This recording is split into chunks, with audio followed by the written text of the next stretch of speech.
Non, penche la tête, penche la tête.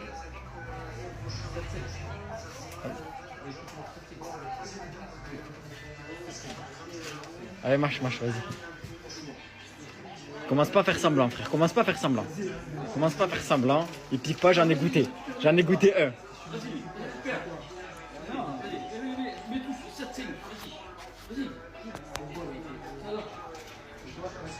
Avale.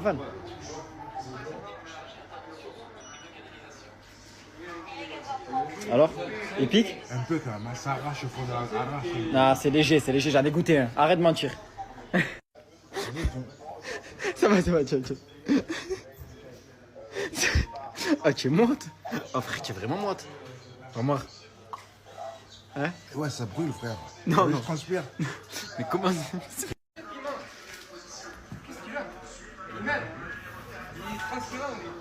Ah, mon frère, qu'est-ce qu'il a? Il est transparent comme ça? Je mets du piment. Ah, mais non. Ouais.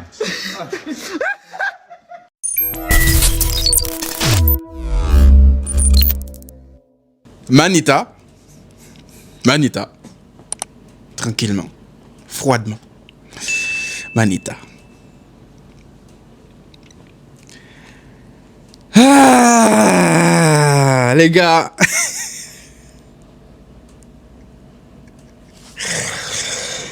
Je pense qu'il y a beaucoup qui vont me détester durant cette intro parce que c'est un débrief où je suis censé exploser de joie. Je suis content de fou furieux. Vous imaginez même pas.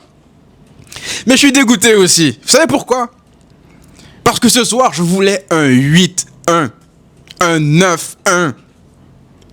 Je sais pas quand est-ce que l'occasion va se représenter de nouveau. Là, tu l'as raté à cause d'un rouge. Je suis dégoûté, sa mère. Je suis dégoûté. Maintenant, faut pas faire non plus des bébés gâtés. On a réussi quand même une manita. On a humilié le Real dans une finale de surcroît. Bref, bonjour à toutes et à tous les amis. Je sais pas si je vous ai déjà salué. Mais aujourd'hui, on célèbre. On célèbre. Peu importe l'issue de la saison, là, au moins, tu sais que tu vas repartir avec un titre. Après, je vous dis pas là que ça y est, on plie bagage, ça y est, la saison, elle est terminée. Non. Mais ça, là, ça peut relancer ton début de saison qui était très bon, dans lequel tu as sombré, ça peut te relancer complètement. Complètement. Là, après, je dis pas que ce qu'on a fait, là, durant ces dernières semaines, tout est excusé et tout. Mais au moins, tu peux continuer à travailler. Tu peux continuer à travailler dans la sérénité avec un titre en poche, avec la manière, avec une humiliation de surcroît, encore une fois. Tu viens d'éclabousser le Real Madrid. Tu viens d'écarter en 4 le Real Madrid, en 5. Bref, par où commencer? Déjà, par rapport à la différence qu'on a vue sur le terrain, je sais pas si c'est mental, je sais pas si c'est tactique, mais il y avait un gap entre les deux équipes. Avant le rouge, il y avait un gap énorme entre les deux équipes. Là, le Classico, je me rappelle, il y avait des gens qui disaient « Oui, lors du Classico en Liga, le Barça aurait pu encaisser 4 buts, 5 buts, ils s'en sont tirés juste par la chance, etc. » C'était pas la chance. C'était pas la chance. Il y a un collectif d'un côté, il y a une équipe d'individualité de l'autre. Quand tu sais ce que tu fais, tu peux passer à côté de certains matchs. Moi, je l'ai dit ici, lorsque le Barça a perdu contre l'Atlético Madrid, ce qui me dégoûtait, c'était pas le fait de perdre, c'était la manière, parce que ce match-là, tu le refais 1 milliard de fois, tu le gagnes 1 milliard de fois pour moi. Donc, les symptômes qu'on voyait du Barça durant ces dernières semaines, ça m'énervait de voir ce Barça qui se crée autant d'opportunités qu'en début de saison, mais qui les manquait, en fait. Et c'était parti comme ça, lors du début du match, pour ceux qui l'ont vu. La tête de Rafinha qui passe pas loin, voilà, je m'étais dit, c'est bon. Là, on est reparti, les mêmes symptômes, ça va repartir encore à rater des occasions, et le Real va avoir une occasion, voilà, mettre au fond, et c'est ce qui s'est passé. Waouh! Sauf que, cette fois-ci, oui... Parlons déjà, je vais faire une petite parenthèse pour parler du Real Madrid, notamment un joueur, Kylian Mbappé. Franchement, ce soir, j'ai vu le Kylian Mbappé de 2021. Franchement, ce soir, le Kylian Mbappé que j'ai vu, vous savez, j'avais sorti une vidéo il n'y a pas si longtemps où je me demandais s'il était finito.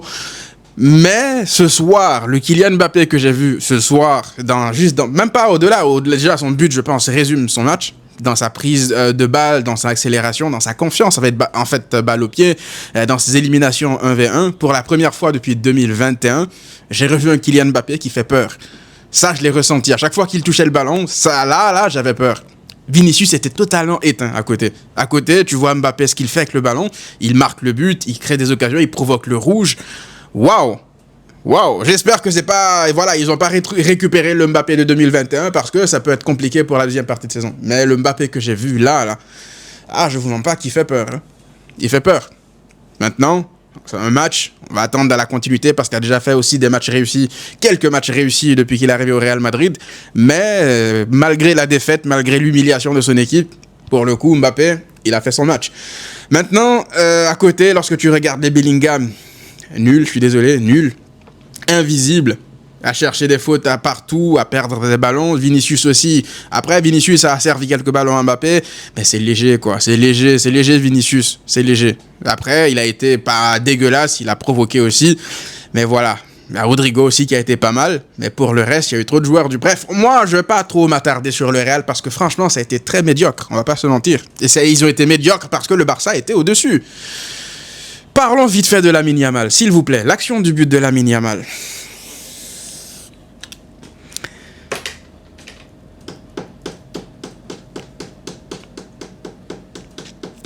Je retire mes lunettes parce que je sais que je vais finir probablement dans une sauce pour dire ça. C'était du Messi sur cette action-là. Je sais pas, et je suis pas en train de m'enflammer. C'est mon avis. Pour moi, l'action du but de Lamine Yamal, c'était Messi.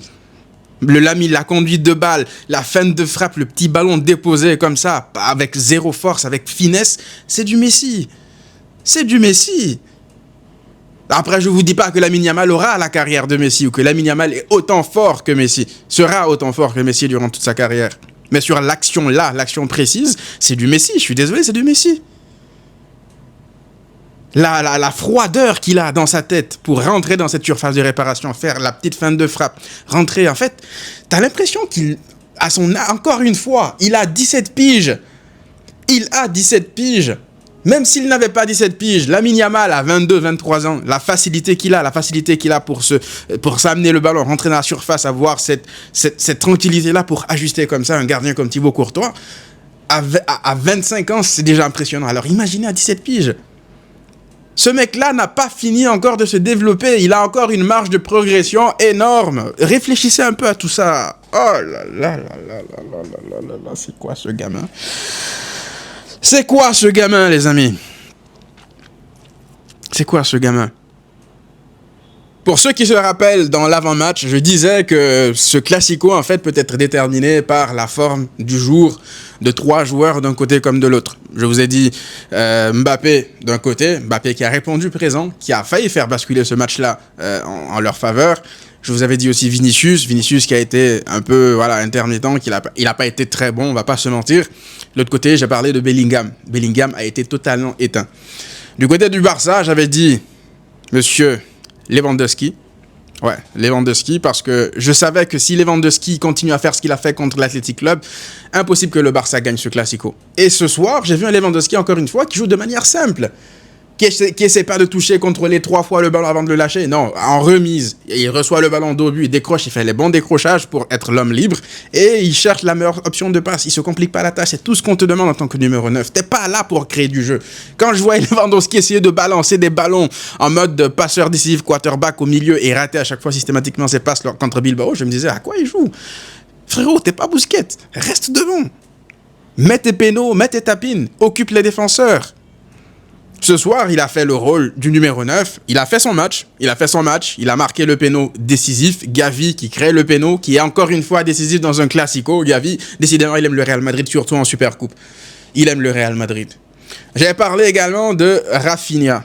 Je vous avais dit que Rafinha, en fait, s'il est vraiment, comme le début de saison, le Real n'aura aucune chance. Je vous avais dit que s'il commençait à rater comme il l'a fait contre l'Athletic Club, contre l'Atlético Madrid, ça aurait été compliqué. Et on a retrouvé le Rafinha du début de saison, le Rafinha en feu.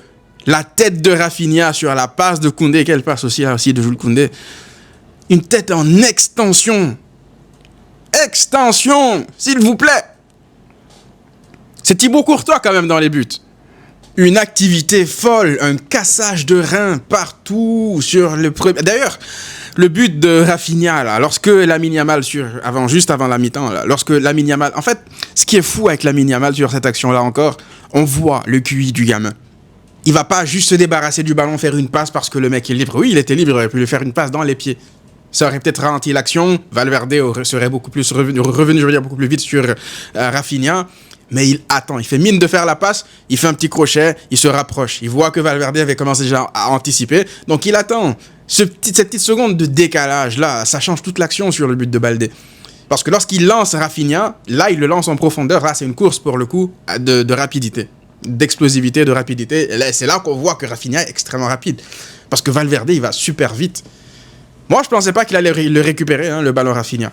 Mais justement, le fait d'avoir eu cette avance-là, d'avoir cette milliseconde d'avance, ben ça fait toute la différence. Parce que Lamine Yamal l'a emmené comme ça, dans la profondeur. Et lorsqu'il touche le ballon, il a juste qu'à faire le crochet pour casser les reins de Valverde, avant de décaler Baldé. Mais c'est extrêmement fort. C'est très dur, hein, à réaliser techniquement. Lorsqu'on le dit comme ça, on peut se dire, voilà, c'est pas facile. C'est pas facile. Et la finition de Baldé, chirurgicale, décisive pour une deuxième fois dans un classico, lui aussi. Il commence à enchaîner les bons matchs, hein, Baldé, dans les grands matchs en tout cas. Waouh! Tu vois la performance de Ferland Mendy à chaque fois que le Barça affronte le Real.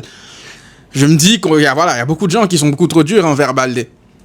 Si Baldé faisait les mêmes matchs que Mendy, c'est-à-dire neutre, qui n'apporte rien, un peu solide défensivement, mais qui a aucun apport balle au pied, je pense qu'il y a longtemps que les supporters du Barça l'auraient insulté. Mais bon, Baldé, il fait ses matchs. Je trouve que voilà, il gère bien son côté, même s'il se fait avoir lui aussi sur l'accélération de Mbappé lors du début du match. Voilà, disons-nous la vérité, Mbappé joue très bien le coup aussi. Difficile de l'arrêter lorsqu'il est comme ça. Et puis voilà. Et que dire sur le doublé de Rafinha, les amis?